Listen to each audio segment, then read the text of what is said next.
Welcome back to Gold Derby. I'm Christopher Rosen. I'm joined by Joyce. Joyce, we're ready to get our LOLs on. How many LOLs? Like a lowercase, like one for the comedy categories of the Emmys. Because a lot of these shows are not LOL funny, but they are funny. Yeah. I mean, if you were gonna do sentence case or cap case for the top 8, what would you do right now? Like Ted isn't first. So what's the level of capitalization on the LOLs you would use for Like Ted? LOL, I would do sentence case for Ted. Yeah, for sure. Especially Abbott, like today's episode. Yeah. Today's Wednesday. Yeah. April 5th. Yeah. Airs in theaters. Yeah.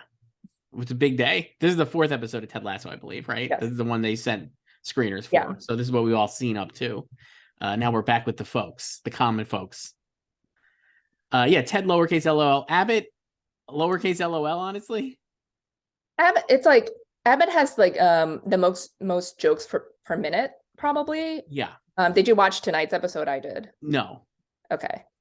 But I'm caught up before to tonight. Tonight's well, people will have seen this. Yeah. When this airs. Tell me what happens. Well, it's like Gregory wins like Educator of the Year. Oh, good. And then he thinks he doesn't deserve it because he hasn't been a teacher for a full year.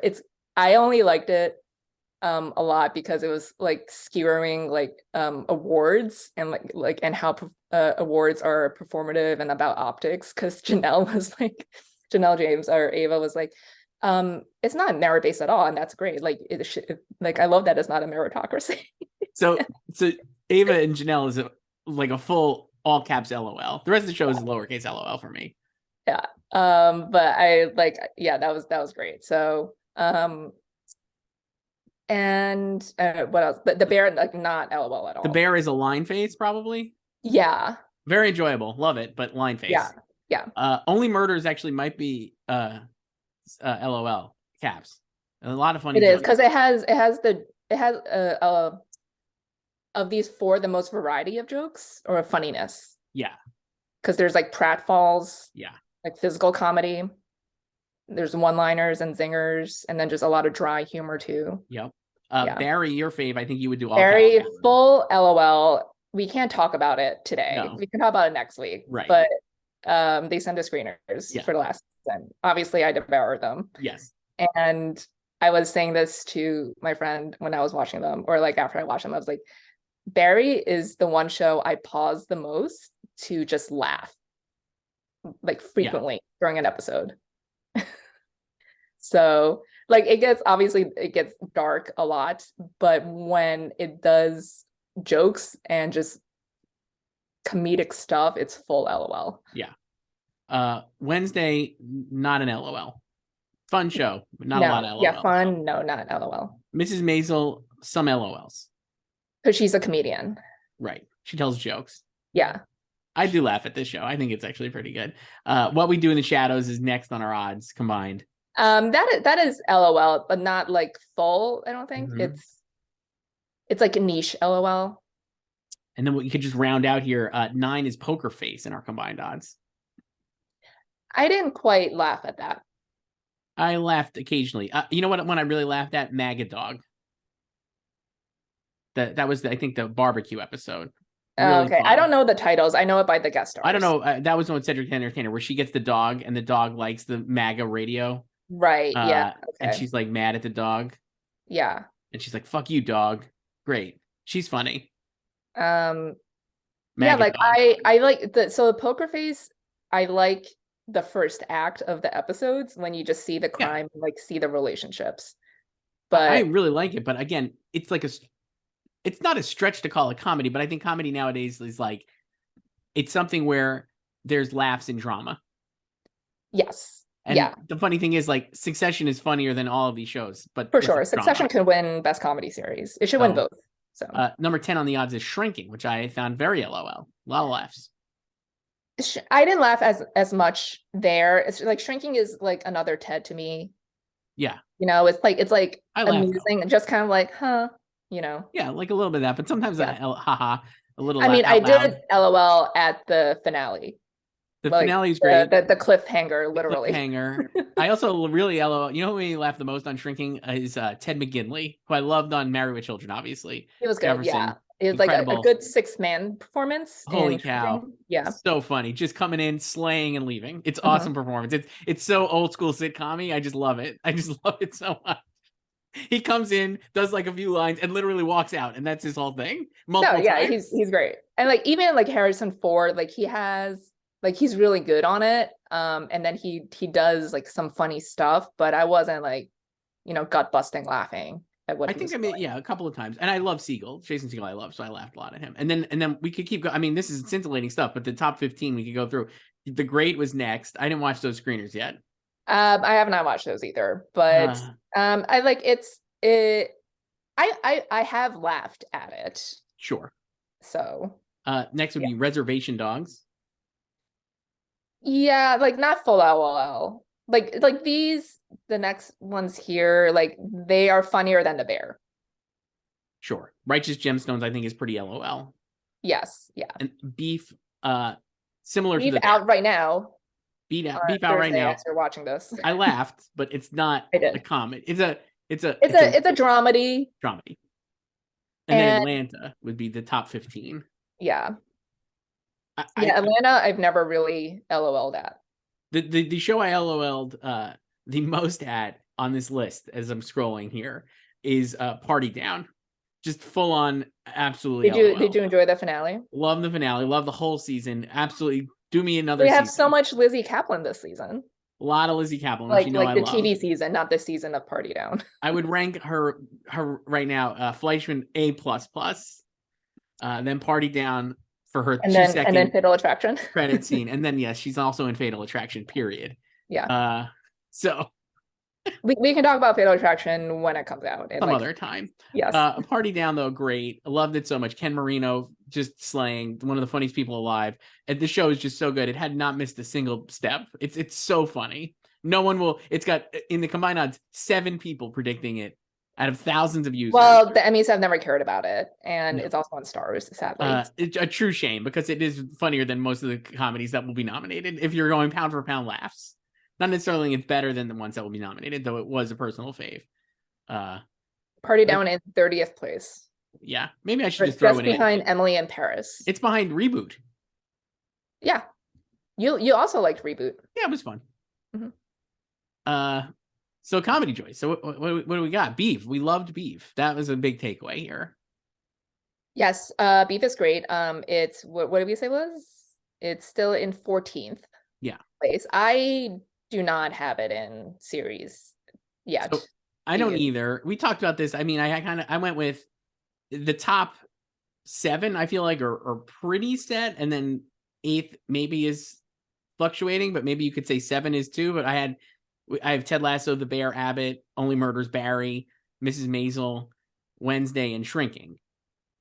So Shrinking is not in the top 8. What We Do in the Shadows would be, but I love Shrinking, so I put it in. You didn't have Wednesday. I would say just like really the top 6 are right, like secure, or like Ted, The Bear, Abbott, Barry, Murders, Maisel is what I have. Right. Like I can see Wednesday missing. We talked about this, yeah. Yeah. I have Shadows and Poker Face. I can see Poker Face missing.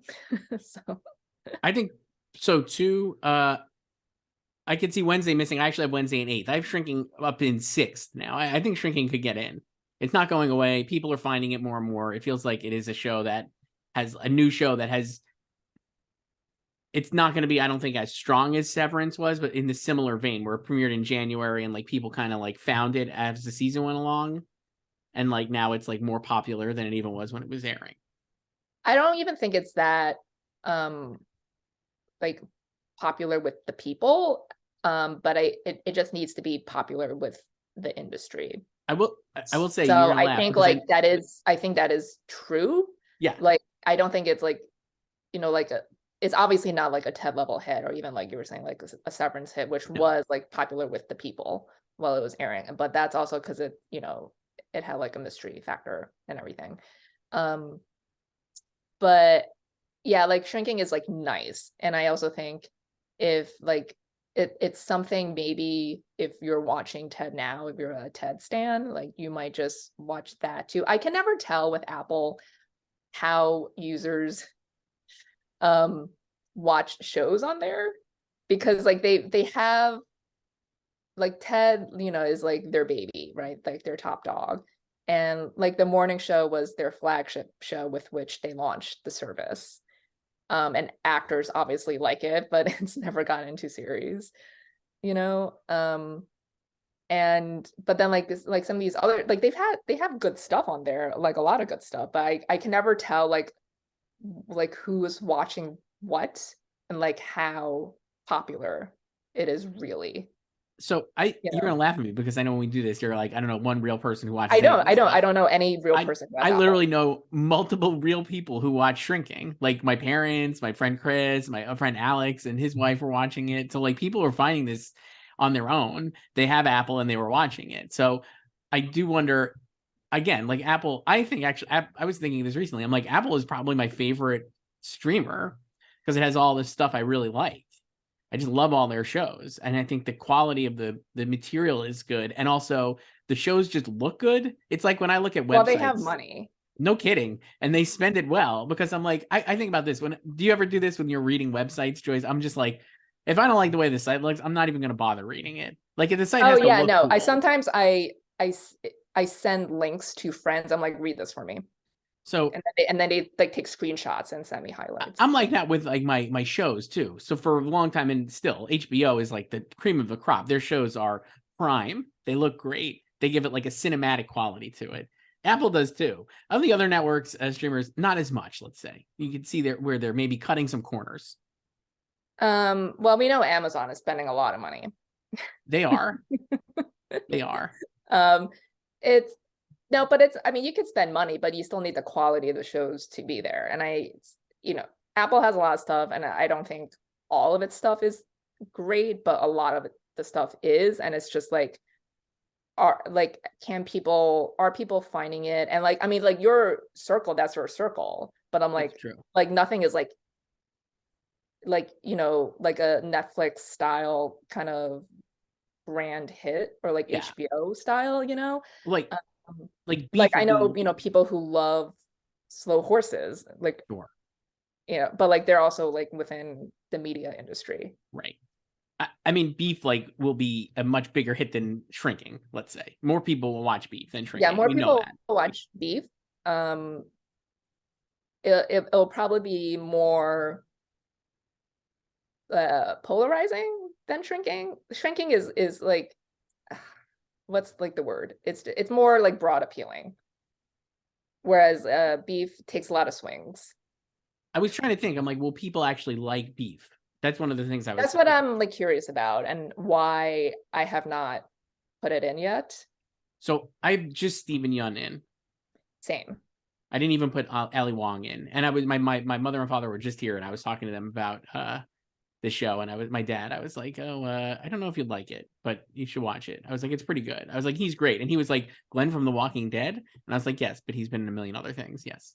Yeah, like I can tell, like some of my friends are interested in Beef because they like the people involved, but I also know, like, I don't think this show is for you. Like, you wouldn't necessarily like it because I know their taste, and like, yeah. The other, I mean, the pros in its favor. The cast is great, and I think the performances are awesome. The episodes are like 30 to 40 minutes, none more than 40, and you can watch it all in like 2 days. So I feel like that alone will help people want to watch it, and it's like there's enough forward momentum on the show that I think people will keep going, because it's like twisting a lot of twisty things. It's more so there's a lot of tonal shifts in the last 2 episodes. Not more so the finale, not the penultimate. The penultimate is just kind of like a climax episode. But a lot of stuff happens. So the penultimate, it's interesting. Like, yes, I think the finale is strange. It will be discussed. It is definitely a big swing. And also the 9th episode is also strange because it turns into a show that hasn't been previously. Yeah, but I think it's more something that it might be like what the fuck in the moment, but people understand what is happening. Whereas I think in like you might be confused by the finale. Yeah. Even though they set up a lot of like the themes and the motifs throughout the whole season, if you pick up on it, of like what they're doing in the finale.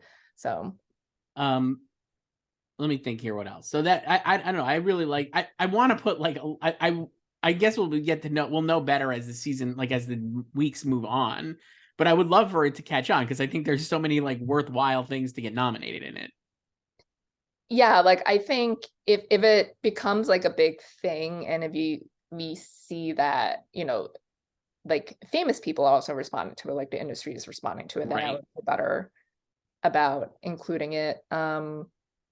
So I don't know. Like, would you, how do you, like, I was trying to compare it in my head to like, and not, I don't know. I was just like, Bear is like a comp to it because it's also a drama that's a comedy, right? But I found like Bear is way The more Beef is funnier straightforward. than The Bear.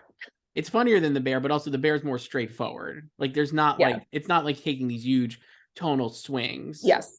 But like, I think if you like The Bear and that kind of gritty, like The Bear is like A24 light style, I feel like, and it's like this is like A20, And this is literally A24. So I was like, if you like that like A24 kind of like TV style, like The Bear is like kind of like Uncut Gems as TV, right? Like at times it's definitely paced like that, or tries to be. I don't think it's as entertaining as Uncut Gems, but it's definitely like that close quarter cinematography and all these things. And I'm like, you will probably like Beef if you're into that show, but it is not as straightforward as The Bear. So there are like a lot of, I would say most of Beef is straightforward because it's just about the two of them. They can't let this road rage incident go, so they're just sabotaging each other, right. and it spills out into the lives of their friends and family, right? And they, I mean, yeah, it's just more so like towards the end, they take big swings. But I think, like I've said this before, it reminded me of Dead to Me just because it's like these two strangers who just become intertwined in each other's lives, and then it just kind of spirals out of control for different reasons. But yeah, I think like the show works best when it's just about the two of them, like Steven and Allie's characters, and there's actually not a lot of scenes with them together because they're like both off in their own worlds, and then they're just talking to each other or like talking to their family members and friends about the other person, and like are plotting, or they're just like on their phones and checking like, you know, Instagram or like Yelp and stuff. And it was funny because like when a lot of the reviews came out, just like seeing like the tweets and like the attached photos to it, like almost all of them just used like one photo of them, because I'm assuming like because they wanted both of them in the photo, right? And that was just like one of the few stills that have both of them in it. And it's from a very late episode. It might be the 9th. Yeah. I remember it specifically, remember, because they like meet in a parking lot and it's like the two of them looking out of the car yelling at someone else. There's that one, and then there's another one of them in a house. Right. And it's dark. Yes. So I'm like, those are like literally, they're not really in it a lot together. No, but like when they're in scenes together, it's electric and it's really good. And I don't know if it would be better if there were more scenes of them together, because then I'm like, would it like run out of fuel or something? Like do we want more of them together because they didn't give us a lot of them together? I kind of also don't think I understand what you're saying, but I was like, the thing I really liked about the show too is that because the supporting characters I found incredibly compelling, and because they're so good and in their own little stories, there are so many interesting things and relationships happening that it didn't matter to me as much. You know what I mean? Like I was like way into like, I understand, like a lot of times when you keep like the two main leads at like who have like a contentious relationship away from each other, you're kind of just delaying like the good part of the show basically, and that kind of sucks. But in this case, I was like, oh, like Ali Wong stuff with her husband, whose name I completely forget now, but is great. George, played by Joseph Lee. Amazing. And then like Steven stuff with his brother and his cousin is awesome as well. And I just found like all of those kind of relationships like really good. So when you're watching, it was like a lot of, it's like, what is that old Simpsons thing with like Poochie, when it's like when Poochie's not on screen, everyone will be talking about Poochie, right? Like that kind of thing. In this case, I was like, man, I'm fine with what's going on here because I really like it. Like I don't need Steven and Allie together all the time because I think the show is so well thought out. And I agree. Like the individual relationships of between them and like supporting characters are great. There are a lot of like side plots, not necessarily involving those people, where it just feels like a little undercooked. Some of the stuff with You know? there's a, is this going to have aired? It's on, right? Like It's all Beef. 10 of them. Yeah. I'm not going to spoil it, but like there's stuff with the church I found like a little undercooked. That Steven goes to like a church. I found that stuff a little like, and Well, there's like, except when he sings Drive. well, his stuff is great. He sings, yeah. But I'm saying like the cat, like that stuff. I Yeah, felt like, there's a lot of different like things, and then there's like Maria Bello plays this like rich bitch, oh yeah, that like part's like a investor little who's trying strange. to buy Allie's business. Yeah, she's Um, like Gwyneth Paltrow. yeah, it was, yeah, she has her own goop. So we both But have Steven in. We talked about the best actor race. Pretty locked down at the top 5. Jason Sudeikis, Jeremy Allen White, Bill Hader, Martin Short, and Steve Martin. We both have Steven Yeun. Donald Glover is next in the odds, Jason Segel, and then Steven. I still think Steven can get in. I'm in on this. I think no, there's I put him in because I was like, it's basically just that one spot. And it's like, why not? Whereas comedy actress is a little bit more which we could talk deep. about. I'm like, Donald Glover is 6th in the odds. I feel like that would just be like a name check at this point. Well, unfortunately, right? yeah. Segel for Shrinking, I love, but I'm not sure that You had him in there. I would put him in if it wasn't if Beef doesn't go. I think I'd put him in. He'd be 7th for me. I love him on the show, but I love Jason Segel, and he's doing like prime Forgetting Sarah Marshall performance in Shrinking. It feels like peak. Segel went through a phase. Obviously, I think this. I read an interview with him. I forget where it was. Maybe GQ, or after like How I Met Your Mother, and like he did a lot of comedies and all this stuff, and it kind of like it felt like. It seemed like it was weighing on him, and when he was getting cast in end of the tour to play David Foster Wallace, right? Isn't that who he plays in that movie? James Ponsoldt was like, when I look at you on How I Met Your Mother, I see incredible sadness behind your eyes because you're so unhappy, basically. And he was like, oh yeah, I guess so. So he went into like more dramatic stuff and kind of hadn't really done as much. Like he did the Muppets, but you know what I mean? Like he has not been doing like this kind of prime material in a while. So it's great seeing him do it now. No, because he's just been like writing direct. He did that AMC show with Sally Yes. Field. Right. And he's great. Passions And from I mean, Elsewhere. Shrinking would have been a movie 6 years ago, 10 years ago. I mean, it would have easily been like an Apatow movie, I'd imagine. Well, you know, they have a 3-season plan, just like Yes. Ted. Which honestly I could see being fine. And like I'm sure they probably I'm sure like Harrison's just like, yeah, that's fine. Three in and out. So. And he's great on, and like the show is great. It seems like everybody likes doing it. One of the things I really like about the show, Joyce, this is one of my shows this year, so I'll end up doing like a lot of interviews. So I'll predict the whole cast at some point in here because I'm a total sucker. But like, pushover. So who will you drop to put Jason back in? Steven, for sure. Without a doubt. But one of the things I was like thinking about the show is, and I definitely liked it more than you anyway, but I was like, not that you didn't like it, but I was like, it feels to me like the way the cast is, so the chemistry of the cast is actually, I think, really good. And it felt to me like it almost felt like a show that was not in its first season. I don't know how they kind of did that. It felt like a show that's like in its like 2nd or 3rd season already, because there's not a lot of like growing pains with the cast.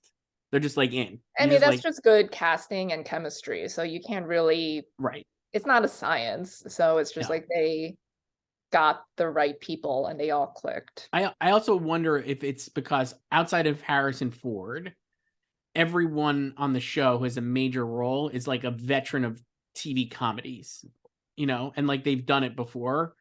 And so I just feel like they get like the idea of it very quickly. You know what I mean? It's like if Jason Segel did like how many years on How I Met Your Mother, like he knows how to do like TV comedy. You know what I mean? Like it's like he gets the idea. Krista Miller, she gets it. She's done a lot of TV comedies. They're just very easy. It's natural for this whole cast. I mean, I think it's like, partially the writing and then just like their chemistry too. Because, sometimes even the best actor can make shit material work. It's true. The best ones can too. Yeah. Like what was Harrison Ford had a great line about you could write this shit, George, but I sure as hell can't say it about Star Wars. That was like a famous line. Yeah. So like Great. like Shrinking is good. And what was like Harrison's big episode? Which one was that? I don't remember. Is it the one of, I mean, he has like a few, but like it was the one that Brett wrote. Yeah. Brett Goldstein. They all kind of run. That's the other problem is with these. I know, because like when I watch them all at once, I'm like, I don't remember. Same with Beef. I'm just like, I remember the 9th and 10th, but I'm like, most of them are just kind of running together for me, even though I think 5th or 6th is the one that ends with Drive. That one rules. That one's really good. Yeah. Where like Steven's playing basketball. Is that like 6, maybe 5? I don't even remember. I think basketball's after, right? Another thing that's great about Beef is it's a preview. If the whole team is back together for Thunderbolts, Joyce. And I got to say, I was like, you know what? Hell yeah. Like, give this whole movie to these guys. It's Steven. It's Jake Shiner. What is his name? The director. I know. I was like, Steven entering the MCU. Yes. Great. So I love when my faves enter the MCU. Yeah, Lee Sung-jin is writing it now. And then always great when they keep rotating writers in and out. You know it's a good sign. And then Jake Schreier is the director of this, and he directed multiple episodes of Beef. And it's great. And I was like, these guys are good together. If we're gonna make Steven the lead of Thunderbolts playing some character that I never heard of 4 or 5 minutes ago, sure. And then they're like, you know, he's gonna like be in other vehicles too. You know, it's not just like a one-off thing. Yeah, great. Let them do it. The MCU needs a I know, and you know, like, and Harrison Ford too, you know, just to bring it back to Shrinking in the MCU too. Everyone's in the MCU. Yeah, just because they asked. Yeah, definitely needs a jolt. So hopefully they'll get it from the beef team. So comedy actress, we were saying, a little more crowded. I ended up putting Selena Gomez back in because I got multiple people yell at me on Twitter. So I was like, you know what? Her stands? What do you feel pressured by her stands? Yes, I did. Absolutely. So I was like, I will put her back in and she will stay there. You're so weak. I did not need to get yelled at on social media, Joey. That's not something I want. I did not sign up for that. I signed up to tweet shit about the Mets. You don't need. So why do you need to give in to them? Because I don't want them in my mentions. You could just mute them. Can I like private my account? I guess I used to not want to do that. Yeah, you can definitely lock your account. I would lose my check mark, but I guess we're gonna lose them anyway. We haven't. Yeah, we still have our check marks right now. Was that a troll? What? That he was he just removed the New York Times' check mark. Yes. And then broke everything else on Twitter for like 2 days. Seems good. Every time I open up Twitter, I got a goddamn dog looking at me now. I don't even know what it is. Doge? Love a Doge. I don't know what that is. That was something one of my old coworkers and I, for our birthdays, we would just make Doge for like 5 years running. And explain it to me like I am me so stupidly. It's just like you just put like incorrect terms together. So it's just like poor English. So it's like the image of the dog. So like for like our birthdays, like she'll like send me a Doge and then like on the photo of the dog, it'll be like much candles, you know, or like very birthday. Sure. Like that. Yeah. Got it. Yeah. I understand. I don't understand that reference. Do you want me to do one for you for your birthday? Yes. Okay. You'll forget about this by then. So. I will. You told me something earlier. You were like, I told you about this. I was like, not a lick of memory about this. Like that, I definitely texted you about that. I didn't fight you on it. I believe you. I definitely believe that you told me about it. I just was like, just gone. It's just gone up here, Joyce. A lot of like cobwebs. You just, around. You know, you're so worried about the Selena naders. You have to put her back into your predictions. You can't think so anyway, so we talk like, so that's the top. I have the top 6 now, which are Quinta Brunson, Christina Applegate, Jenna Ortega, Rachel Brosnahan, Selena Gomez, and Natasha Lyonne. You had Linda Cardellini, I believe, last time we did this. Yeah, I mean, honestly, I only feel good about the top 3: Quinta, Christina, and Rachel. Yeah. So. I could see Jenna getting in still, and I'm not sure about Natasha Lyonne because, like we said, I'm not sure how Poker Face will be they'll respond to Poker Face because they've not liked Peacock before. Yeah, and it's also, I don't like, she's obviously the face of the show, no pun intended, but I also, it's like sometimes I feel like she's not even the lead of the episodes because it's so focused on like the victims or like the perpetrators. I mean, you know, I feel like often those people are the MVPs of the episodes and not necessarily her. So I would argue the pilot is definitely her, like the first episode. Yes, very long. I think I'm trying to think in my head. The second episode was a lot of her. That's the Hong Chow one. And I think the third episode is the Maggot Dog one. I believe those are the first 3. If that's not, the Maggot Dog one is the barbecue one. I'm just gonna look up these episodes because I really don't remember their names. So those are all really a lot with her, I felt like. And then as the season went forward, not as much with her until 9 and 10. I felt like a lot of the middle ones. Bring Benjamin Bratt back in. Yeah, I thought a lot of the middle ones were. Yeah, and the middle ones are the ones I like the most, like the Rested Metal. Yeah. And Time of the Monkey was great with Judith Light and Esapatha Murkerson. That one is a lot of her too, I guess. So maybe I don't know what I'm talking about. That was really good. Yeah. I thought Exit Stage Death is the one with Ellen Barkin, right? That's the play with Ellen and Tim. Yeah. So that one I think is not as much her. Future of the Sport I think is not as much her. Orpheus Syndrome she directed and is definitely not as much her. And then Escape from Ship Mountain rules, and then The Hook I think is great. So she's in it a lot, obviously, but I don't think you're wrong in that when you think of the show, you're not always thinking about her, even though I think the show is perfect because she's so good. She's just like very, like she's just never bad, you know. It's just like she's there. She's kind of it reminds me of like one of those like straight man leads where like they just hold down the fort, but like everyone around them are like stealing scenes. So that could get her in then, because like we've seen that before. I mean, like sometimes those people are ignored. It's True. just like they're just like there. I gotta say, so no, I was gonna say seeing her being famous again is so I love it so much. I was such a huge fan of her when she was like, because I think we're in the 90s about the same age. What's that? Well, yesterday was her birthday, so how old is she now? Yesterday she turned 44 on April 4th. So she's a year older. I'm gonna be 45 this year, so we're like a year apart. She and Heath Ledger, R.I.P., were born on the exact same day. Wow, she was great. I love all those 90s. I mean, like obviously, like American Pie was Beverly fun. Hills, but I'm a cheerleader. Slums of Beverly Hills, but I'm a cheerleader. Everyone says I love you, which is obviously canceled. No one is allowed to talk about anymore. But she's amazing in that as well. Just great stuff. She was awesome, and it's great seeing her be awesome again. I just love Natasha Lyonne. But I still could see her not getting in. I'll keep her in though, but I don't know. Yeah, like Linda,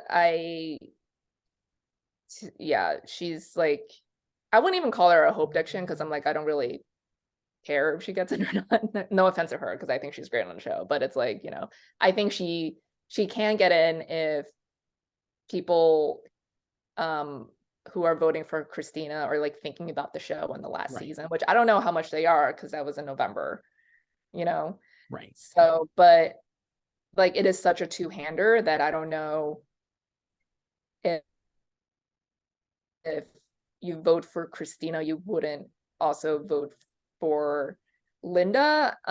It's also like without the unlimited ballot, I don't know if that incentivizes you to vote for her more or less either. Like, I don't know, like how would people think about this when now that they can't just put down 100 people? I don't know. I still don't know. Like we said, when you look at some of these categories, I think it's not going to change it one lick. Like if you're going to put all the Succession people on, you'd still put all the Succession people on, or like White Lotus or whatever. So I'm like, maybe you would just not treat it any differently, or would you say like, oh, I'm not gonna, I'll pick somebody who I like Natasha Lyonne for Poker Face, which is like a show that's not going to get a ton of nominations just by the sheer fact of the way it's built. Then maybe you'll put her in because I think like that's is Natasha anyone's like number one? Is she like everyone's like super favorite? You know, because I feel like she could be, honestly, for a small amount. I think she could be. And then it's like, yeah, that's, I think like a lot of these people, they like their level of support is comparable. Yes. So it's hard to say like who's going to miss and who's going to get in. And then Jenna, I can see both her getting in without the show and the show getting in without her. So I think she would get in because she's like kind of one of the most famous people on earth right now, right? Basically, like certainly is like a top tier star, which is just funny to me because I'm just like, great. I mean, like on the internet, certainly, but how about in real life? She was in Scream and Saturday Night Live with the same. Yeah, but you know what? Like most of my friends SNL. don't know who she is. So I think people know who she is. No, I think they do. I think like the industry knows she is, and she is very famous online. Do you think like I love not like real world famous? I think she is real. I disagree. I think she's real world famous. But do you think Don't that talk to my friends. They have no idea who she is. do you think that she's been I loved all her interviews, but do you think like people like older No, people they will don't be care like, about that at all. No, okay, no. I know exactly what you're gonna say. You love to stir up controversy. It's I'm a not not stirring it up. I don't agree no, with but it. you love to bring it up, and it's like it doesn't matter. Okay. No one cares. Okay. I'll just go fuck myself. Like then. if But anything, her comments make the producers of the show look worse than she does. certainly they do. I still have her in. I think she'll get in. So if one of these people drops out, would you don't have Selena Gomez? I went in Selenators or whatever they're called. Thank you. So would you put Selena Gomez in, or would you go with like Ali Wong, or what do you think? Or somebody we haven't mentioned. I had Elle Fanning in there, like way back when. Right. Could just go back to her, right? I mean, like, why not? Yeah. Selena is tricky because she, like she still missed SAG this year. And it's just like I don't know, like again, like similar to like Natasha, like I don't know if she's like someone's like number one. Like it's not it's I think people will put her down, but yeah, I don't know if she's like seen like on the same level as like Steve and Marty still, even though they're still like they're the faces of the show and it's like the trio. But she didn't make it in last year, and I think she had better material this year. Like she certainly has the perfect tape to submit in Flipping the Pieces. Yeah, I definitely have said in the past that I was like, oh, I didn't think she was good, and then I remembered I was thinking of the first season. So, yes, she has the material. Then I agree. Yeah, so I don't know. Like she's where is she now? Like in fifth? I think she's in fifth. Reason I think they would get her in is because like, I guess you could have said this last year too, maybe. But I'm just like, it is kind of like there's not a lot of it is a category with a lot of open possibilities, and I think of all these shows here, like, I mean, is Only Murders maybe the most loved show? Is Abbott actually, like we said, like Abbott was kind of soft in the industry, but we have Quinta in first, and she's like the front runner. But I'm like, of these shows, like certainly Only Murders is like very well liked at this point, maybe more than Maisel, I would imagine, right? Like because it's on the end here, so maybe that helps her. What do you think? Like, how would you put these in terms of what shows that people would like, that kind of thing? I mean, Maisel has won before and Rachel Right. has won before. Right. Like I don't think she or the show are winning this time, but I think they're No. But you safe still think the to get show in. is still affection. There's still affection for the show. Yeah. I would say even though Abbott was soft in the winter and lost like key guilds to the Bear, I would still say it's stronger than Murders. Yes. So because it won 2 awards in September Right. on the Emmys. I think like Murders is very well liked. But I don't Maybe not passionate. I don't know if there's like as much passion for it as there is for something like Abbott. Right. That doesn't mean like Abbott's gonna win series or anything, but I think there's like it felt like last year when people were discovering Abbott, there was just like a lot more excitement about it. Whereas like, people, it just felt like the support for Murders was on the same level, like, and has been always. Right. Been on the air or like on Hulu. Yeah. No, I think that's fair. So, how about? But I would like I guess I would put I don't rank things, but I guess I would put like Selena in the top 10. I don't know. Like where I think I would put Elle above her because she's made it in before. Makes sense. That makes like sense. I would put Elle and Linda above her because they've made it in. Right. No, that makes sense. And like even if I didn't have Natasha in there, I would put her above Selena because Natasha has 4 nominations. Right. So, I mean, Selena is a nominee as a producer on the show. Yes, we've heard that. I've heard that. I've seen that article Yes. many times. How about supporting actress, Joyce, in a comedy? How's that looking for you? Any changes there? No, I've made no changes to these. So you have the top. What do you have for that one then? Because I have one alternate that I'm sure you have the right person in. And I have Cheryl Lee Ruff, Janelle James, Hannah Waddingham, Io DeBerry, Juno Temple, Alex Borstein, Sarah Goldberg, and Lisa Ann Walter. Right. So I don't have Sarah. I have Jessica Williams for Shrinking. Of course you do. But I have everybody else you have. So that makes sense.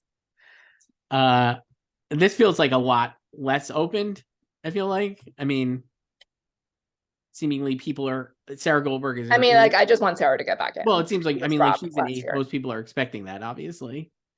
Or at least some of them. I think people also hope they think that. So maybe. Cecily Strong is in 9th for SNL. I mean, Kate McKinnon is gone, and this will be the first time in 10 years without an SNL person. If it's she's off the show, so I mean, like, she could probably go and guest, right? I mean, Cecily, yeah, because she was in fewer than half because she left in the Christmas episode. Yes, and she wasn't in all the episodes before that either. No, I think she was in 6 total. Yeah. Right. Yeah. So they can submit her and guest if they want to. Which seems like it would be more realistic maybe here to get her in. I don't know. I mean, I don't know, because she's also, wasn't a consistent nominee like Kate was. Like, right. Kate was just automatic, like reserve a spot for her. So yeah, I could see no SNL people here this year. Same. So you have, and then I do like Jessica on Shrinking a lot. I'm going all in on the show I like. I'm just picking what I like, as we know. When do you not? Never. Not until the end. Everyone else, I'm like, so I still have Hannah Waddingham in first because I think she could come back and win. But Cheryl Lee Ralph is obviously quite good on Abbott still and won last year. So yeah, Cheryl can definitely repeat. I'm trying to think of, like, Janelle also had good material. Like, they try to deepen Ava as a character. I gotta say though, I haven't watched the whole season so far. I'm like, I think Janelle and Ava were funnier last year than they are this year. Yeah. And there's a lot of episodes with that are Ava light. Yes, and I think Cheryl and Mrs. Howard have had more material and actually gotten to do more even than she did in the first season. Like, I think the different types of comedy that she's been doing, like, she's definitely funnier. And I could think you could say it's like they've like kind of focused the show around her strengths. Yeah. It's like the stuff, like they sort of did it in the first season with Ava too, with like, the reveal about like her grandmother, that she's like taking care of her grandmother. And then this season they try to make Ava be right. Like when she's like telling, Mrs. Howard, like, you don't know what it's like to grow up to be poor, like, when they were trying to raise money at the mall and stuff. Or when, that parent with the sweatshirt that perturbed Mrs. Howard, and Ava was like, like, why does it bother you? It's like, so like, they really tried to make Ava not look as incompetent as she is. Yes. Yeah. Still very funny. She still makes me laugh the most, like I said. But I just think, like, I guess my thinking for this is, while I still think Hannah Waddingham has more material so far in Ted than she does last season, and I think is like primed to kind of take a lot of steps forward in the last few episodes here. Cheryl's internal competition is not as strong as it was last year, even though Abbott will probably have 3 supporting actress nominees, or it did not have that last year, if that makes sense. Like, yeah, Janelle seemed like a real I'm predicting formidable... 3 for it, even though we have the restricted ballot, because I think it also helps that those 3 women, Cheryl, Janelle, and Lisa, are the only options for that show in supporting. Like, they're not fighting with other supporting actresses from the show to get in there. Right. And Lisa Ann Walters, like, honestly, maybe as funny as Ava. She's really, really funny. Yeah, and that, like, they've also tried to give her a lot of material. They really try with all the characters to give them more stuff to do this season. It's good. It's been a fun season. It's like we were watching it the other night. And first of all, it's like you said, it's such an easy watch. You just watch like 3 in a row. If you miss a month of episodes, you catch up in like an hour. No, that's like this is like the one show my friend, like 2 of my friends watch. And I can't even say every week because they're just busy during the week, like with life and kids and shit. But then like on the weekends, they catch up on it. And it's like really fun. I still don't think it's like, for me personally, I think like so far it's not as good as like Parks and Rec or The Office, certainly in their heydays, but like it's good. It's still a good show. Well, they're also different shows. Are they though? It's not that much. I mean, it's the same format, but like the type of humor like that is like they're going after too is different. I mean, I think it may be different than The Office, but I feel like it's very, very. It's different than The Office. It's definitely very indebted to Parks and Rec, though. Like they're nice. I actually prefer this to Parks and Rec. I was never a huge Parks and Rec fan. That's wrong. Not great. Not a great take. Yeah, I'm correct. So I don't hate it. I'm just like I'm not like obsessed with it like a lot of people are. That's wrong. Email us at slugfest@goldderby.com. Yeah, tell me I'm right. Tell Joyce that you. Although like I did want Amy to win, and she never did. So. And then supporting actor in a comedy. I think we have the same. Maybe not though. I don't even know. I left Tony Shalhoub out because I wanted to put Harrison Ford in. That's a mistake. So then I also have Abe Moss Backrack in there. Maybe I should take him out for Tony Shalhoub because the other people I have are. I just don't see them dropping any of the Maisel people, even though. But then I'll take out Abe Moss Backrack. Sorry, buddy. And put Tony Shalhoub in because I have Chris Perfetti in there too for Abbott, in addition to Tyler James Williams. Yeah, me too. And then I have Brett and Nick Mohammed from Ted Lasso, Harrison Ford, Henry Winkler, and Anthony Carrigan, and Tony Shalhoub now. Sorry to that man. That man being Ebon Moss Backrack. I mean, I don't have Harrison Ford, but who I think can get in because I'm hope dicting Stephen Root, obviously. Right. But you have Chris Perfetti, right? Yes. You were an early adopter on him. Yeah. He's very funny. I was like all in on the entire Abbott crew. They've done a really good job with him this season because he's somehow they've like leaned into the character's annoying traits but made it like even more endearing, I think.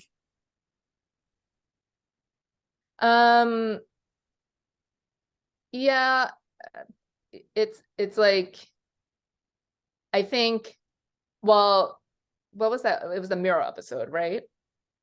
Yeah, my normie friends, they were annoyed by that episode because they were just like he's just like you just listen to the kids, you know. I mean, like you could see like what was happening with that plot anyway, but they felt like that was kind of like out of character with how he's like been written. But I did like the stuff in the earlier in season with him with the samurai people. I kind of thought it was in character though because he thinks he's never wrong, and so like him not listening to the kids I felt like that was actually in character.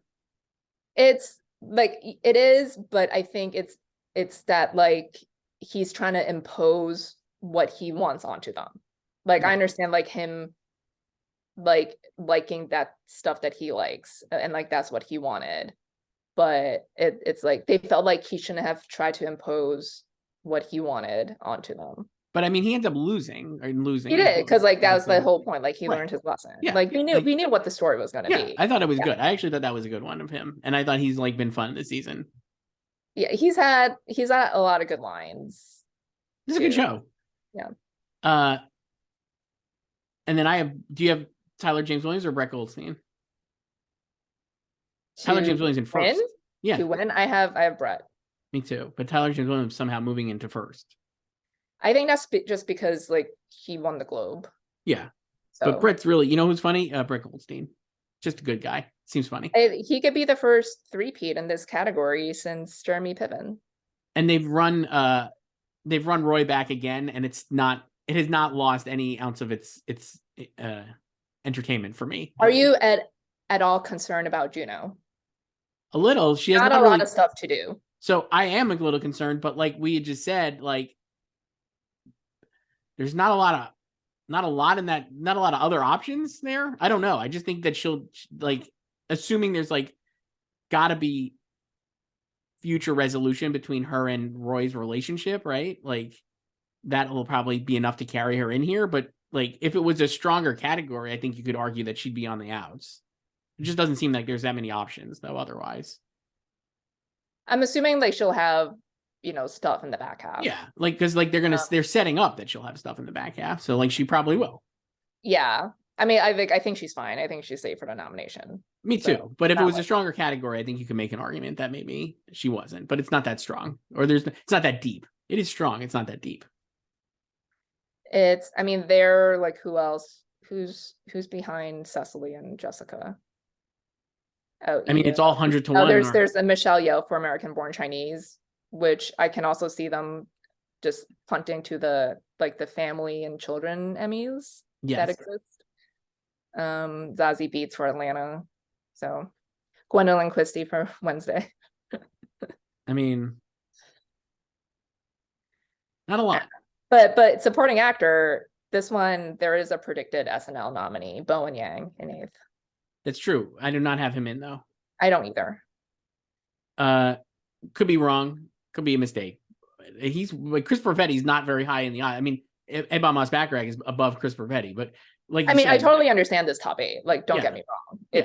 It makes complete sense to me. Yeah. I don't have Harrison, obviously, because I'm predicting or hope-dicting Stephen Root. Right. But Harrison just needs to get in, and he can totally win, which will be very funny if he submits the tape that Brett wrote, even though tapes don't matter. But then Brett Goldstein enjoyed that because Brett for a show that Brett co-created and wrote the character based on his own dad. It's like pretty cool. I mean, that would be great. I think he'll get in. I really do think he'll get in. I think that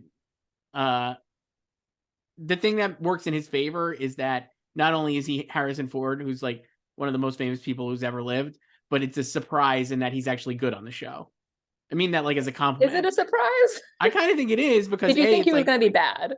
I didn't think he was going to be bad, but I didn't think he was going to be so engaged. He's like really engaged. It's like really fun. Because I don't think he ever half-asses it. He's just never done comedy.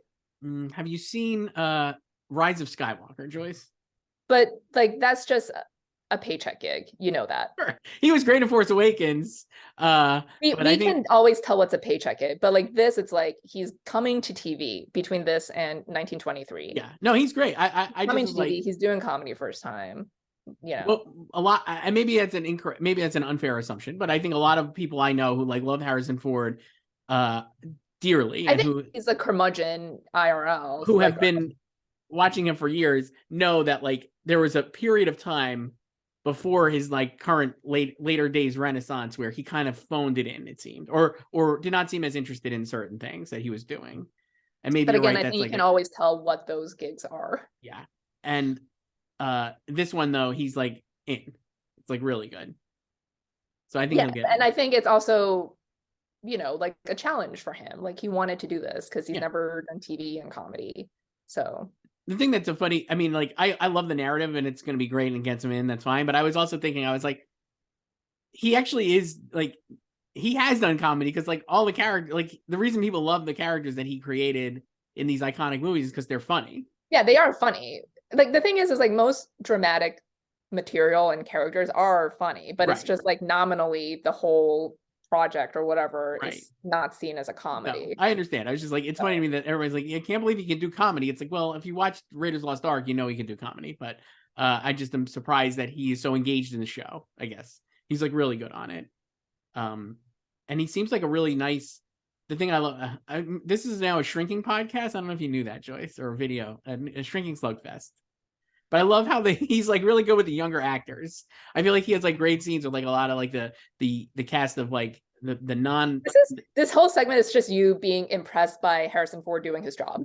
Yes, it's like breaking news to you. He's the guy who does the job.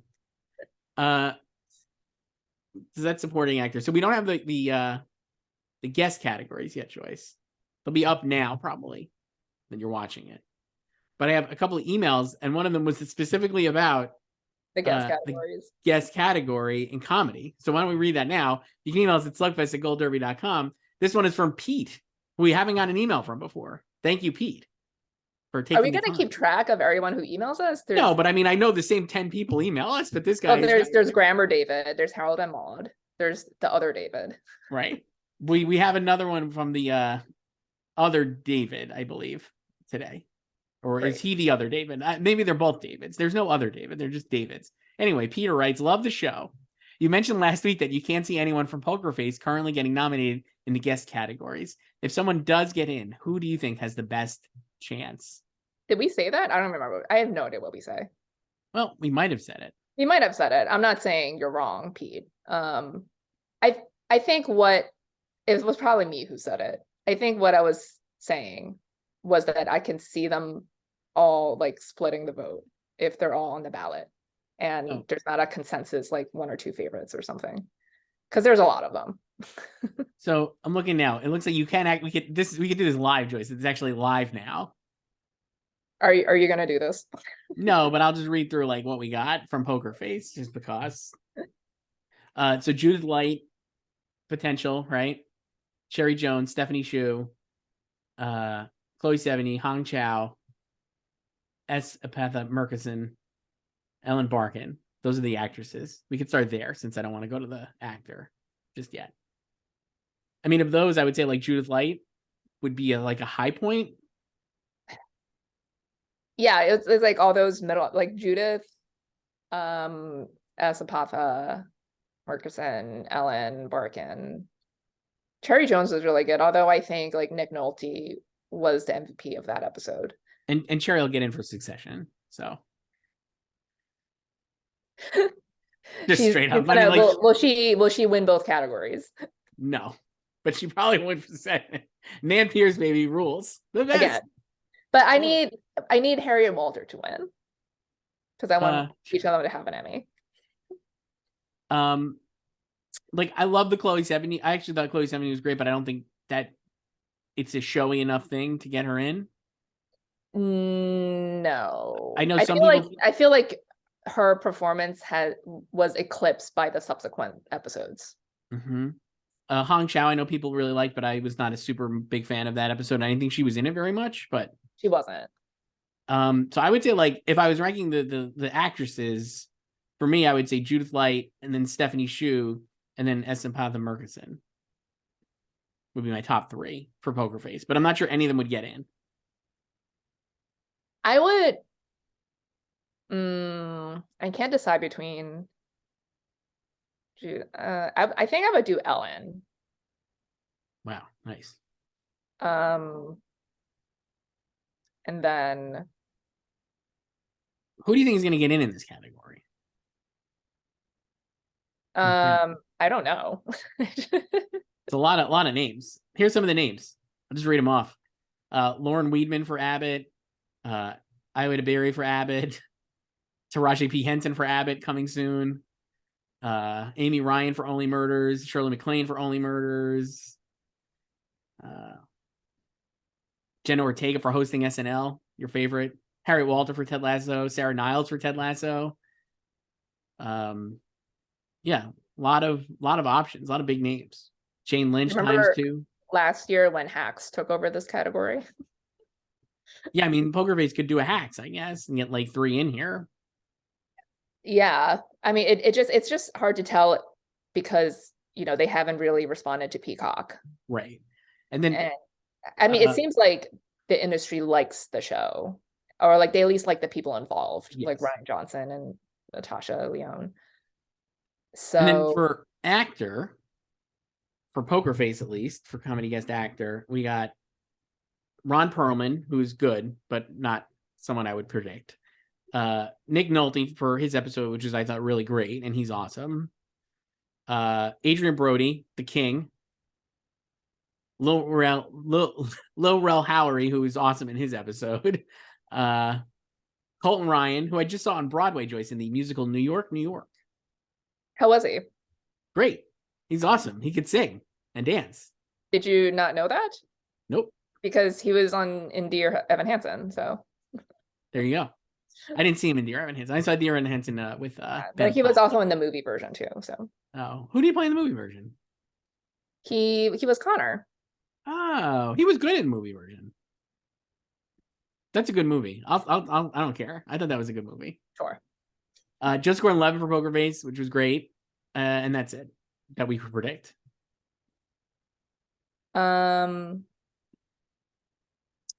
Well, from Poker Face, I would do Nick. I would do Nick too, but I think you can make a strong case for JGL. I thought JGL was fine. I really liked him in it. So I love JGL. What do you think for the rest of 4 movies in 2012? A big year for him. Yeah, like I think that the male actors for Poker Face is easier for me than the actresses. And this category doesn't seem as deep, maybe? For Poker Face or like in just general? In general. I mean, like there's probably room for more. There maybe is more room for a Poker Face actor here than there is for Poker Face actress and guest actress. Well, last year Nathan Lane won this category, so he can win again. Yes, he's eligible again. Mm-hmm. And you could have Nathan Lane versus Steve Martin and Martin Short for their SNL gig. Yeah, they're trying to get Steve and Marty the Amy and Tina duo Emmy win. You know, that's how Amy finally got her Emmy, not for Parks and Rec, but for co-hosting SNL. Other notable names here: Luke Kirby for Maisel, Pedro Pascal for his SNL, Lotta Abbott potentials, Leslie Odom, who Larry didn't Collins. really do that much on the show. Leslie Odom? Yeah. No, but he's a big name enough. I could see him getting nominated, honestly. I know, but like I mean, I felt like that storyline in general was just kind of dropped pretty quickly. Or well, they brought it back to drop it. They brought it back. It was dormant for a really long time, and then they They brought it back and then resolved it in one episode. Immediately. So yeah, that's the guest comedy actor. You know what I can see happening with Poker Face? I can see it getting guest nominations and Natasha missing. Very easily could see that as well. Another email, Joyce, since we're doing emails. This one is a very long question for Joyce and Chris. But mostly Joyce, it seems. Why? People love you, Joyce. They love your knowledge. Here's Ivo, who writes, "Hello, love the podcast. Adore the objectivity, the taste, and the analytical skills of Joyce. I rarely disagree with her." And then if you're wondering, and me, fuck off. Nothing in there. I've always like Joyce all the way. What's Ivo? IV. What's his Venmo? His, them, his, her. I don't know. Ivo, right back with your Venmo. Here's what he writes though to you, Joyce. I rarely disagree with her, but I do regarding her confidence regarding Jennifer Coolidge and that she would be able to win any drama category. I disagree. So my question for her is, for her, but I have a solid argument that you need to read first in order to ask the question at the end. So bear with me. Now I'm going to read this 300-word email. Limited categories are not drama categories. Last year, Joyce said that Caitlin Dever and Alexandra Daddario gave better performances in White Lotus, an undeniable truth, but that Jennifer Coolidge would win because she has the most popular and beloved character, and she was the star of the show. And that made sense in the limited categories, but not drama. Number 2, Jennifer lacks the kind of role for which they go. It is too comedic and too simple. Tanya is essentially Jennifer Coolidge playing herself, a role full of broad comedy elements that is beloved, but that does not require anything truly complicated from her as an actress. In the last 12 years in lead, we have had Juliana Margulies ×2, Claire Danes ×2, Davis, Maslany, Moss, Foy, Comer, Zendaya ×2, and Coleman. All of them won for very complex, nuanced, much and serious roles. All of them had much bigger roles than Coolidge, and none of them had the broad comedy that she does. In supporting, we have had Martindale, Smith ×2, Yeun ×2, Aduba, Dowd, Newton, Anderson, and Garner ×3. Yes, there are flashy fan favorites, but with much more challenging roles, darker roles. Maggie Smith, perhaps, is the only one defined by comedy chops of her role. But when she needed to go to darker places, she was able to do so. Her line delivery is unmatched. Aduba had some comedic moments, but her role, especially in season 2, got darker, and she won for a dramatic episode. And finally, 3. Oh, no, there's 4. Jesus. Okay, 5. It's a lot here. I've always right. She does not have the material. Everyone's already stopped listening. She does not have the material in the tape. In all fairness, she never would be able to win under the tape system on a jury vote. I'm going to skim this part. She won the Winter Awards for a reason. She lost the Golden Globe for season 1 to Sarah Snook, and she was the only nomination the show got. So they had to redeem themselves. At SAG, she lost to Kate Winslet for Mayor, so they had to award her now. Plus, they were very populist this year. She did win the Critics' Choice for both season, but season 2 underperformed severely with the Critics' Choice, and she was the only nomination they got for season 2. So they had to reward the show for something. She's never nominated. She's never getting nominated for TCA, never, which speaks volumes about her role and acting style. So my question, if you're still here, is do you really think she can overcome all of that because her role is charming and a fan favorite? I admit I would be shocked if this happens. Should I nominate Jennifer Coolidge at TCA this year then? Thank you for your patience. Reporter. Yes. So this was you saying that she would be able to win any drama category. And those are the reasons why Ivo thinks she maybe couldn't. But we still think she would win drama supporting. I mean, I don't disagree with anything Ivo said in there. Like I agree that like lead favors, I mean, this sounds stupid to say, but like in drama, it favors, you know, more like characters with more heft to them. Mm-hmm. But I also don't think, I mean, this conversation is kind of irrelevant too, because I don't think she's going to move to lead. No.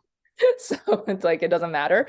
But I just think like, I wouldn't think she would beat like Zendaya if Zendaya were here, even though she beat her at SAG. But I think SAG is a different body. It's more populist and they like veterans more. But like if Zendaya were here, I don't think she would beat her in drama actress. But I think the field this year in that category is kind of dry. Not dry in the sense like there's no one good. It's just kind of like soft. You know, we have trouble filling it out. And then I don't know how passionate people are about any of those contenders enough for them to win. I also agree that I don't think any of the White Lotus people will win under the tape system, because it's just like those performances are not the type of performances that will win under a tape system. No. And yeah, like I agree with like basically almost everything they said. But I think it's just like the circumstances of the category this year. And then just like her support that if she were in lead, that it might not even take that much for her to beat like Melanie Linsky or something. Right. You know? But like I don't think she would beat Zendaya. I don't think, you know, like this season of The Crown, not the best. So I think she could beat Imelda Staunton. Right. Bella, like, I think, you know, I guess you can make like the age argument there, I guess. Right. I mean, I have her winning at this point. Bella? Yes. I mean, I can see it. I don't. So there's Emma Darcy, who I don't have getting in. I have them getting in. Yeah, you're all in on House of the Dragon. I'm not. I am. So emails. Did you not see how bad it flopped at the guilds? It doesn't matter. I don't think it matters. Are you sure though? I am. Because there are not a lot of dramas. I don't think it matters. Email us at slugfest@goldderby.com and you can get a nice answer like I did. The last one is from David L, not David R. We read David R's email last week, who was asked about the non-binary question with we were kind of just talking about, I guess. For this one, it's David L. Always love your conversations and analyzing of nominees and predictions. I wanted to apologize to you, Joyce, for not mentioning you in my last email about you both loving Ben Affleck's Air. Oh, so timely. The reason I mentioned you, Chris, is because you are always over-predict things right after you watch them. Guilty. And it's Joyce true. Is the Gold Derby GOAT because she's the most wisest and decisive with her predictions. Much respect to Joyce. Middle peace sign or whatever. Most emoji. Wisest. My question is, now that White House Plumbers has a new trailer and release date, do you think it could overperform with the Emmy nominations, or are you more of a wait and see with the show because it's coming out the date of submission deadlines on May 1st, right under the wire? Also, in this one, what do you think of them using the 70s song I'd love to change the world in the trailer. I immediately noticed it was the same song in David O. Russell's Amsterdam trailer. Not a great movie, but now a song I've added to my Spotify playlist. You're a loyal listener, David L. That song rules. I loved it too. It's by 10 years after. And I was just Googling where it's been. You might have heard it in Tropic Thunder. Our Brand is Crisis.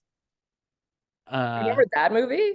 Outside Providence and Slums of Beverly Hills, 2 classics. Obviously, we mentioned Slums of Beverly Hills. I can't believe we've mentioned Slums of Beverly Hills twice today. Right. It's a great movie. It's so good. And The Last Supper, which is a Cameron Diaz indie movie that came out in the 90s, 95. It's a great song. I noticed that was in the trailer too. And I got to say, I was like, I'm in. This looked great because of that song. But I was also in on and the then tell Amsterdam everyone trailer. you did immediately on, what was it, like Thursday? I put it Monday? all in because it exists now. I didn't believe it was coming even out. like, you know, I already had it and I didn't have to do anything because I knew it was coming and it had to be May 1st. So where did you put everyone? Let me look. Our site's sometimes not as easy to click on things. Let me see. Hang on, Joyce. You gotta give me a second.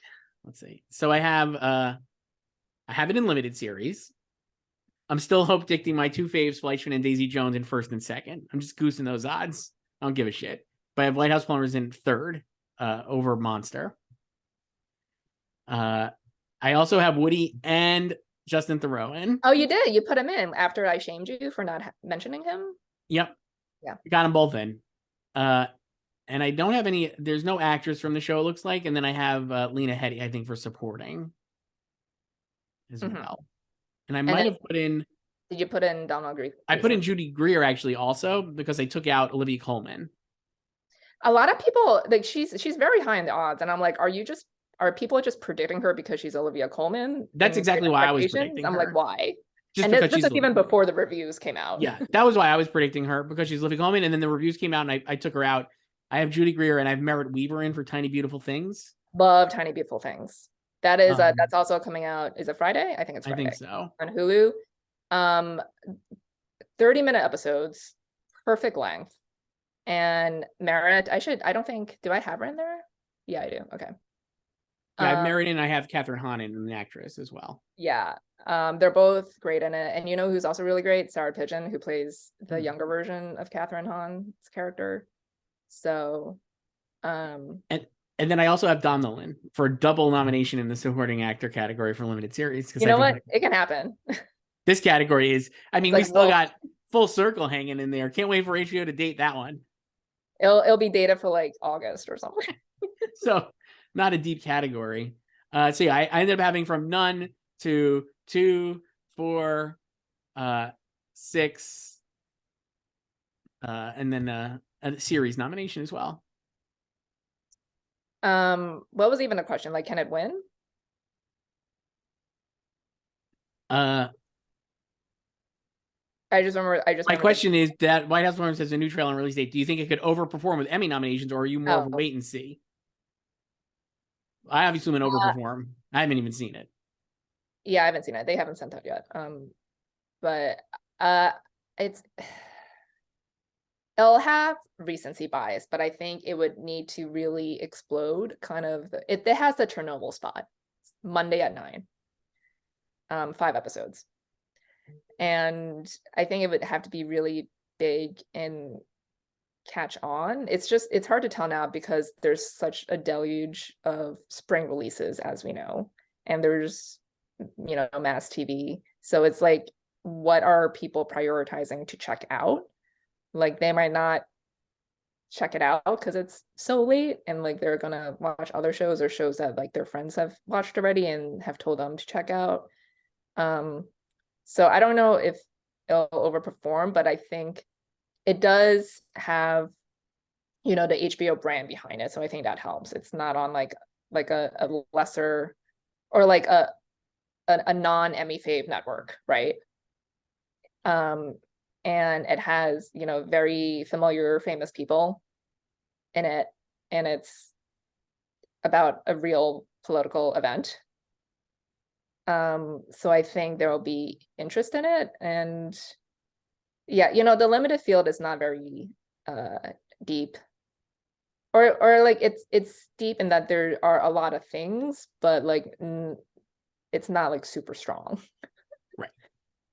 Uh, So I think I like if it's like good and it lands, it can do well. I already had it in series and Woody and Justin anyway. So I, I definitely think people will check it out because of the HBO branding. mhm. The trailer was good. Like it looks like Adam McKay stuff, so I think people are into that vibe, even if it's more Veep stuff because it's like a lot of the It's like creators from literally Veep. deep. But I do think it's like the Adam McKay vibe for sure, and that trailer is like doing like, you know, that vibe as well. But so I think people will check it out, and if it's good, there's no reason it couldn't. It could actually clean up here in nominations because, like you said, it's not the deepest category. Like I mean, like I didn't put her in, but like Kathleen Turner, if she's good on it, and like she could easily get in the supporting actress category. I Also, Kieran Shipka could get in too, seemingly. yeah, Kiernan plays Woody's daughter. Right. Yeah. Like I think it could get like multiple. It could easily get in here multiple times. Like right now, my picks are Niecy Nash Betts, Claire Danes, Lena Headey, Cherry Jones for 5 Days of Memorial, which I'm not super convinced by because I just don't think people really remember that show. It was quite good, but I'm like, it happened a long time ago. And then Merritt Weaver and Judy Greer. So there's room there for Kathleen Turner or Keenan Shipka or whatever. Yeah, both supporting categories up for grabs slots. So Yeah. But do you think White House Plumbers can win? Well, yeah. I think it makes on paper it makes total sense as a winner. So like right now, in real odds, Monster is first, Fleischman in Trouble is in second, Blackbird is in third. I mean, it could easily beat all those shows. Yeah. So yeah, I think it could win. Like I'll end up probably once the nominations out, I'll probably end up predicting it to win, but I'm going to keep Fleischman in first until I can't anymore. I still think like you can predict 6 here. I still think it's gonna end up as 5 slots again. And I hope it is 5 because I don't want to try to predict a 6. Yeah. Because I still have Obi-Wan in my 6. I have George and Tammy. Amazing. But I also have Daisy Jones. You don't have that either, I bet. I do not. No. Missing out, it rules. Great show. It's okay. It's great. I love that, they were just like, let's fit 10 episodes in March. That was good. Amazing release strategy. Yeah. There. Get it out of the way. Get people talking. Get the people talking. People just want the tour now. That's what they're doing. How much money will they pull into the tour, Amazon? Oh, hopefully a lot. And how much money will I spend? 140 million again? How much will I spend on the tour? You're gonna go to every stop. This is gonna be your new Everest tour. We'll Ticketmaster crash. Yes. For Daisy Jones and the 6. So those are our emails, Joyce. Thank you so much. Slugfest@goldderby.com as usual. Anything else here before we sign off, Joyce? Did we miss anything? I don't know. Is there anything? Go see Air in theaters. Yeah, go see Air in theaters now. The soundtrack is also out now. It's gonna be like #1 on my Spotify Wrapped.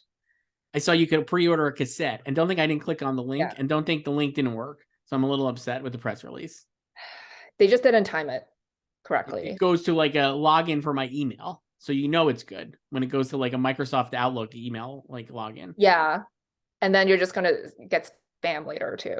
So because you clicked on it. Yeah. They found you now. So yeah. So and you know what Netflix needs to do? They need to release the soundtrack to Beef because I need that. Really good. Yeah. Who like there's so many shows I can't even talk about yet with them. Like I was like I would give this like music supervision. But like I would totally give a Beef music supervision. I love the music in it. It was great. This is a great year for music on TV, as usual. What if there was less TV? That was one of the things I was thinking. There should be less TV because no one can watch all this shit. So. Not even that it's bad. It's not bad. Like most things are good. How do you find time? Not good. Some are terrible, but just like not enough time, really. There's not. If like we can't watch all this stuff, so how do you expect the voters who are working like 12-hour days on set? And that's how you end up with like 18 you know, like White Lotus people. and Yeah. Do you Succession. think Jennifer Coolidge will win drama actress? Do I think if she was nominated drama actress, she would win drama actress? Yes. Probably, but I'm not really convinced that she You would. disagree with Ivo? No, I agree with that, but I don't think she would win. Yeah. I think she I would like probably not it's win. I do think Bella Ramsey would be like a really formidable person there. yeah, that would just depend on how strong The Last of Us is Yeah. Like too. I But don't like Melanie, I'm not convinced will win for Yellow Jackets. I've only watched the first two. It's obviously it is still a very big ensemble, and like the fact that Sophie is in lead with her, I think doesn't hurt her, but I just think there's a lot of reasons why she would not be as strong of a contender even as she was last year, maybe. Like she'll get nominated, but I just don't think she it's would funny win. because like the category is weaker this year than last year, but I also don't disagree Yeah. because it feels like she like quote unquote should win now because like the category is more open, you know. But I don't know if like Sophie would hurt her or not. I don't know if she would get in, especially over like Juliette Lewis, you know. Yeah. And then yeah, I think if it's like Melanie and Jennifer head to head, then Jennifer can beat her. I think it's closer if it's Bella and Jennifer head to head. So Yeah. but I can still see Jennifer beating Bella. I could too, but I just think like from a material standpoint, Ivo is right. Like there's no competition. I think No. Bella's material is like way stronger and more dramatic, obviously. Yeah. And It's like, also kind of, I don't know, like what's the word here, but I think, you know, we've talked about before, like they could run Sarah Snook and lead, yeah. right? And she would make more sense as the bump up for HBO. I mean, based on the first Jennifer. two episodes, I would say yes, they should. She was so good. And like in the she second also like I think she would have an easier time winning in lead than in supporting because like that is like the Shiv character and that like the material that she has, that is the type of character that they would reward, but it's also like she's, you know, quote unquote unlikable, you know. So I don't even think she's unlikable anymore. And I think they're not. I could see that not being an impediment if they ran her lead. It's funny because I saw a lot of comments after Sunday's episode, the second episode, about like how annoying she is, like in the karaoke scene.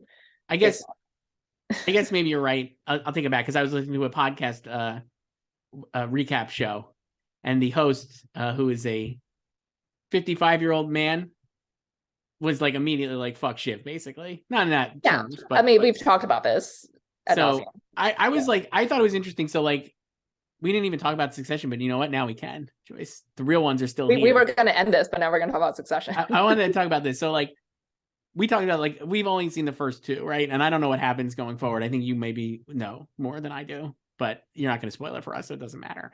So just talking about the first two episodes, I was like, in the first episode, I think we both agreed the kids were dumb as hell to like buy Pierce, right? Like from a business perspective, and they were clearly like, congratulations on saying the biggest fucking number, right? Like that kind of thing.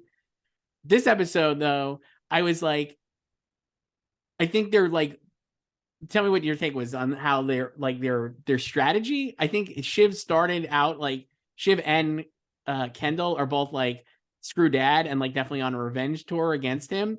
But actually, I've been thinking about it, I'm like, they're both absolutely right. And Logan knows they're right, I think. And his reaction, I was thinking of like the mirror of the karaoke scene with like the final scene from last season and how in that scene, Logan is absolutely right and just destroys Shiv and like Kendall and is like mocking them. And here he's like actually not doing that and not even as a ploy. I think he's actually like, oh shit, they're actually right. Like I think Shiv's business sense in this episode, which has been under attack for I would say like 2 seasons because she's been a real F up, is now a lot stronger. I think Roman is still the only one with like a modicum of good business sense between the three of them. because like he is the only one who could be like relatively sensible, even though he remains under Logan's thumb. Like he just wants to please dad. But like he's the only one who's like, I can read A scars. Like I know what like Lucas would do. Like he would walk if So you know you push him on it. And like, you know, like Shiv and Kendall are accusing him of having dad feelings. Like you two have dad feelings. Like that's why you're pushing for that. Like I mean, Shiv specifically is like also because of Tom too, and because she was conflicted out of a divorce. she definitely has like, I mean, I don't disagree, and I have been operating the same as you, that Roman is like the smartest one. And at the end of the episode, when he goes to dad, I was like, he's right, because they are fuck ups and they messed up. But then I was thinking of that scene again, like we see Skarsgård call Kendall. There's really no reason for him to call Kendall, right? And like I think, but like he knows what he's doing. Like he knows, like he shouldn't call Roman. Yeah, but he already called Roman. I think Roman mentions that he had talked to him, right? And that he would walk away. That their take is that he's going to actually. Yeah, but like he knows, like he can, like manipulate Kendall. And yeah, but I think in my mind, I was like, actually, I think he's overplaying his hand. I don't think he's like. I think the show is like rope-a-doping us into thinking that Kendall and Shiv are actually dumb, and that specifically we've seen that over and over again. And like Tom even said that, like I've never seen you win. And I've never seen Logan lose, right? Like that was like the big thing last season, right? Like Logan's never lost once, and you are a total loser. And this time I'm actually like, I actually think they're right, and that there is more money, and that Logan kind of knows it, and he's like annoyed. Not that they're not like, he was more annoyed with them this episode than because they're actually right than he was in the first episode because they were being stupid. The show's great. That's the big think takeaway. like I think the thing is like he, you know, even though like Logan is like performatively like okay with the impending sale, like he's not, like that's why he's lurking on in the ATM bullpen, right? And then he's like, I'm gonna be back here, you know, and we're gonna revamp this place, we're gonna be pirates. It's like he needs like a new lifeline after the sale goes through. So it's like he almost doesn't want to let it go, even though he's like seemingly okay with it. And then I mean, like Shiv has her own like shit with Tom and everything, Right. like getting back and like at both of them. But like Kendall, before that phone call with Lucas, like he wasn't up to shit. You know, it was just that phone call with Lucas, and that just kind of reminded him, because if we remember in season 3, like he didn't want to do this either. It was really Shiv like pushing for it. So that it kind of reminded him like there is more money on the table. And obviously the whole combo with like Stewie and Sandy, girl Sandy too. So my favorite thing about that was like Stewie immediately responding to his text and with the comparables, like the PDF. So great. He was just like waiting. I was like, I just love it's like I it's really like, think it was like Lucas knew like to play. I think like Lucas is like the same side of or different side of the coin. Like as Kendall was like, he's impulsive too.